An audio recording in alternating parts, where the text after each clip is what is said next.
Let's talk very briefly about permutation matrices.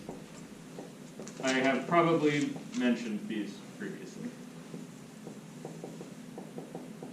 I can't remember how to spell matrices. Okay, got it right. Don't tell me that, you'll just give me false confidence next time. Alright, so the definition of a permutation matrix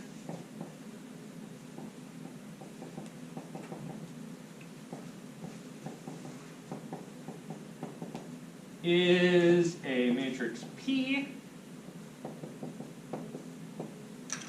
So I tend to use reserved letters for some things. P unfortunately gets a couple of different uses. You'll have to figure out which one it is in context.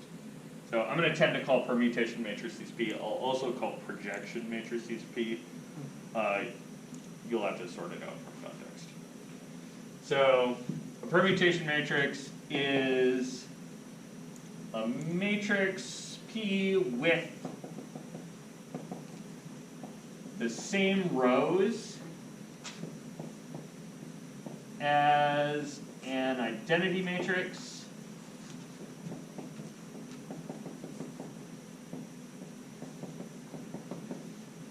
in any order.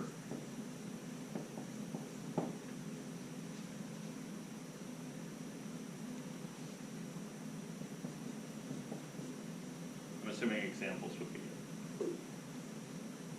One, an example could be for a three matrix. 1 0 0 0 0 1 0 1 0. Okay. What does this one do? Swaps row 2 and row 3. Perfect. Switches row 2 and row 3. Awesome. That little smaller guy, a 2 by 2 example, swaps X and Y. X and Y. In this context, right, it swaps Y and Z.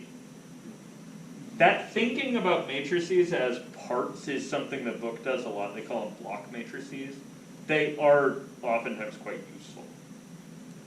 So if I was to think about this one as a block, I would kind of think of this one as a 1 by 1 identity matrix and this little P1, 2 matrix with zeros filled in. You guys see that? That's something that book is kind of prone to doing. I didn't assign you a lot of problems about block matrices because I think they're, like, fiddling with block matrices is just a little bit, it's a little bit much. But I want you to know that they exist and that the book uses this notation sometimes. Remember that? He sometimes separates things with lines. He's usually pretty good about telling you how big things are. If he doesn't tell you how big something is, it's usually allowed to be an arbitrary size. Okay. Oh, one more identity matrix, or permutation matrix that you should know about. The identity matrix.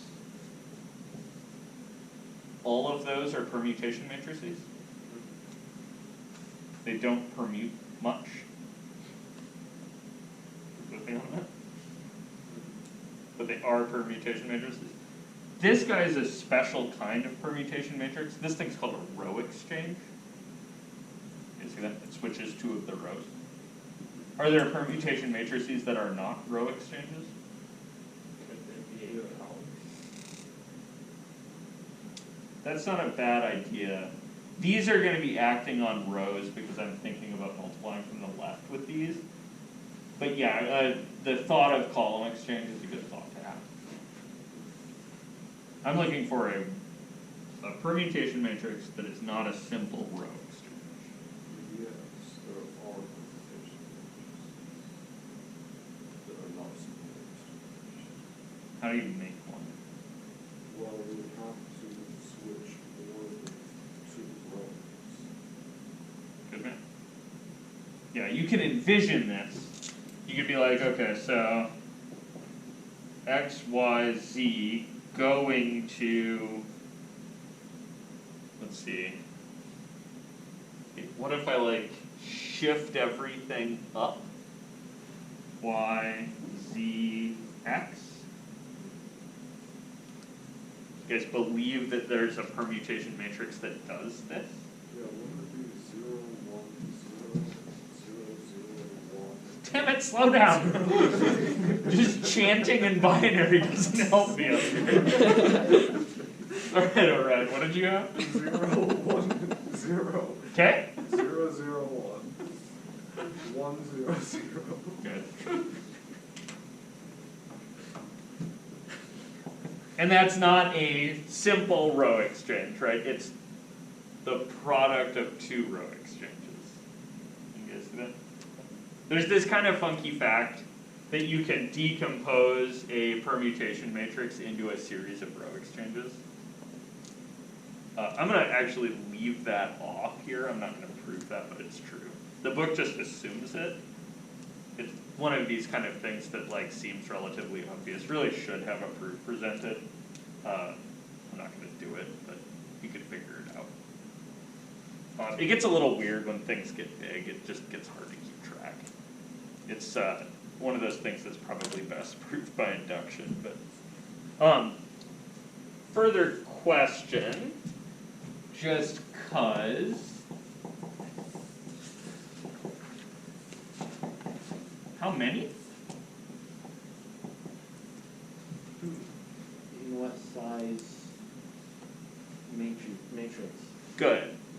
So let's say we're talking about n by n permutation matrices. How many of these buggers are there? This is actually a cool thing because this is like a, I don't know, intro stats question. Really weird. Is it like n squared or something? Oh, I think I understand because technically it's like a combination. You have n and. It's like a combination, except it's not a combination. The word that it is up here. Permutation. It's a permutation. So let's think about the n by n identity matrix, right? How many rows does the n by n identity matrix have? N. Okay. So I n by n has n rows. We're all on board with that? That's what this first n means. Okay. My permutation matrix also has n rows. In fact, it has those n rows. Does that kind of make sense? So if I'm thinking about this, I'm like, all right, so permutation matrix is this box.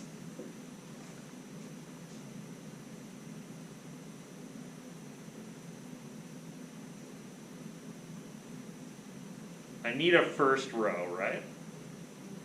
How many choices are there? Like, if I'm thinking about these as blanks, right?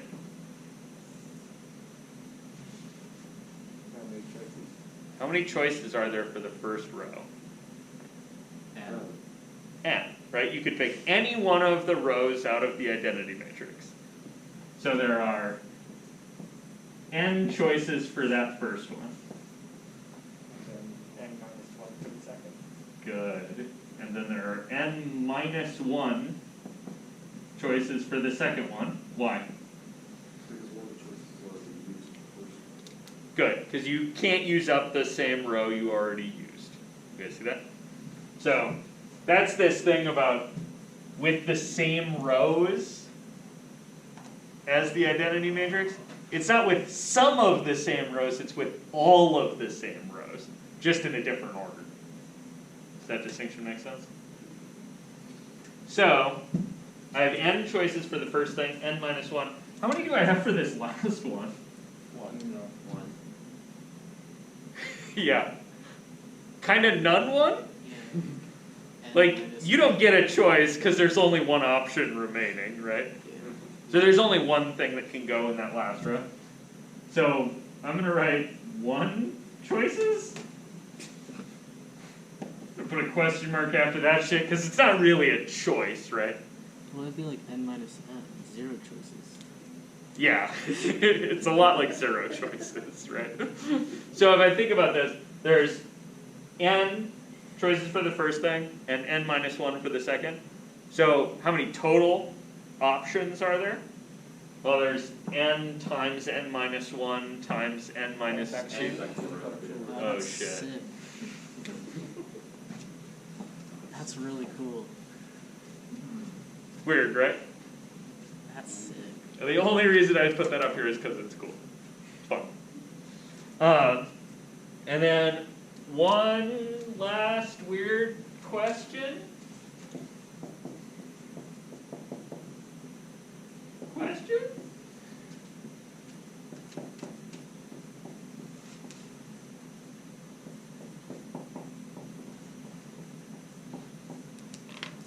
Transpose? Inverse? Those are things I know about, right? Are you asking the difference between them? I don't know. Just kind of asking you to like consider them broadly. For permutation specifically? Yeah, for a permutation matrix. So I'm gonna pause the recording and give you guys a chance to think. Okay, so let's hear what you formulated for thoughts here. I've heard at least this thing, that P transpose is another permutation. Maybe the another is maybe question marky. Maybe let's say is a permutation matrix. Pretty confident I heard that one. Where's the, why am I hiccuping over another? It's like the identity matrix. Yeah, the identity matrix presents an obvious case where the transpose is the same thing. Okay. Is this true? Did you guys come up with thoughts there? Well, it looks like it's the exact same thing. Like, Oh, yeah, some of these, they're gonna be similar, but not always. but not always. So, why is it gonna be a permutation matrix? What was the, you guys had this reasoning kinda down over there. Right. What was the question? Sorry. You were thinking that P transpose has to be a permutation matrix, right? Yes. And the reason for, the like reasoning for that was something like, well, the permutation matrix has rows that are out of the identity matrix. If you transpose it, it has columns out of the identity matrix. It seems like I probably could have written with the same columns as an identity matrix here and had a perfectly, in fact, I think it would be the same definition. You guys see that? Yeah. Okay, so I'm kind of down for believing this. I heard another thought from this side that was the the inverse is just the matrix itself. Yeah, I got the same thing. Yeah, Dan is vigorously shaking his head. Well, the one example that I did not show up to be that. Which example did you look at? Is that one of these? I mean, no. It's, I did 0, 0, 1, 1, 0, 0. Hang on, don't read in binary to me. Alright. 0, 0, 1, This thing would be slipping 1, notes 0, into his 0. doctrines back. 0, 1, 0.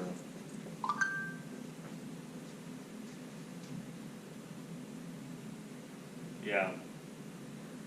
See, if I apply that to a vector x, y, z, I'm just trying to get an idea about what the action is so I can kind of reason my way through them. So, if I apply that, I get z, x, y. Oh, okay. So like this one I'm thinking of as a tape shifting, oops. On mine I thought of a tape shifting up. This one looks like the same idea, tape shifting down. Yeah, so this isn't true. It seems really reasonable. This is true if the matrix P is a simple row exchange.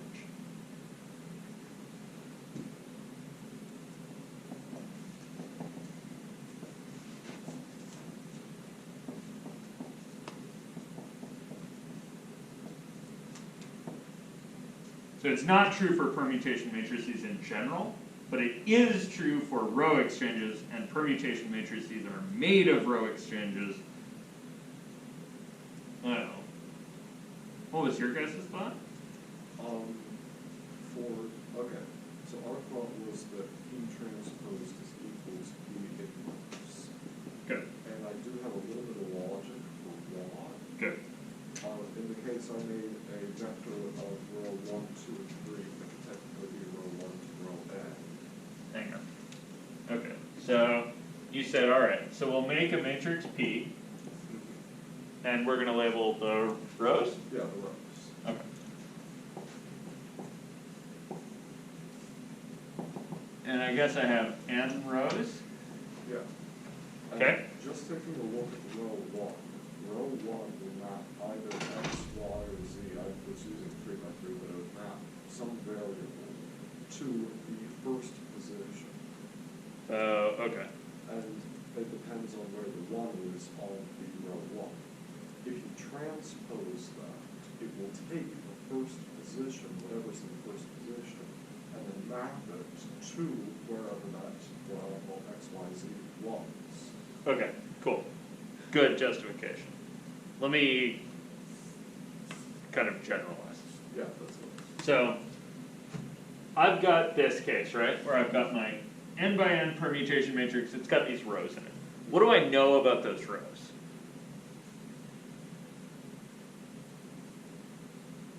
I know they're the rows out of the identity matrix, right? Okay. So, here's a little thing that you might need to prove. You might just buy this. I think I know that if I take the ith row and dot product it with another row, right? If I take two of the rows out of the identity matrix and dot product them, I can only get 0 or 1. You guys with me on that? I get 0 if they're different rows.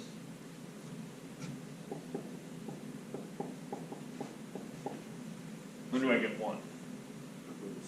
Yeah, I get 1 if they're the same.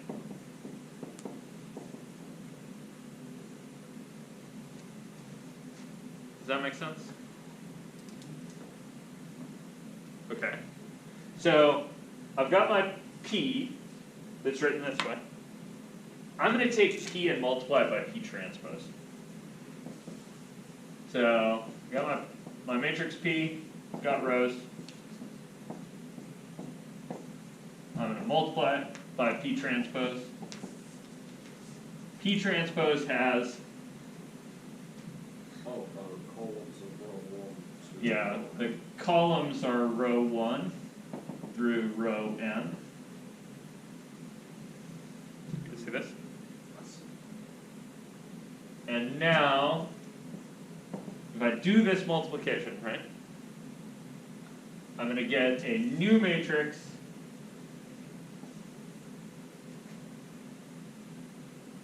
where I've got R1 dotted with R1 in that top left position. Can you see that? Right. Picking this guy up, twisting, drop on. Right? And if I want that whole first column, the second thing's going to be row 2 dotted with row 1. And all the way at the bottom, I'm going to have row n dotted with row 1.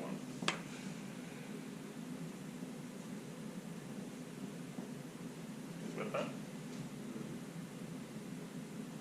Now, from that guy, I know that that first one is 1, and all the rest are 0. You see that?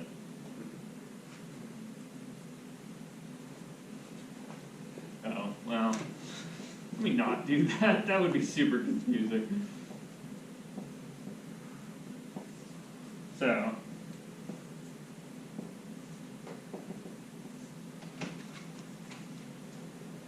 in the second column, what am I gonna get?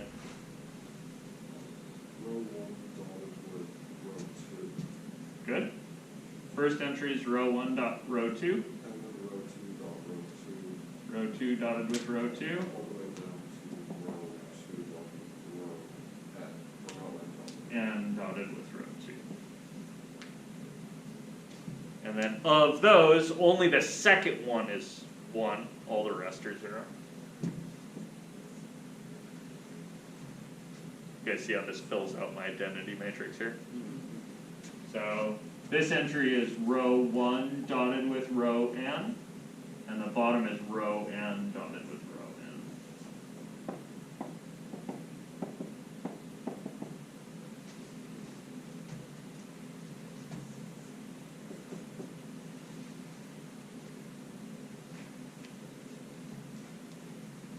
Does that kind of make sense? Cool. This is weird, right? A little bit? So if I want to invert one of these weird ass like 3 cycles, I could transpose it. What's really fun is that these two are transposes. The one that I made up, the tape up, and the one that Dan made up, tape down. That seems like they're obviously inverses of one another. And sure enough, if you look at them, they're transposes too. And that's not an accident, they have to be transposes because this. Cool with that? Permutation matrices are good examples. Good examples because they don't really mix things up too badly, right? You can undo them. The inverse is super available. Right? You just transpose it and there you go.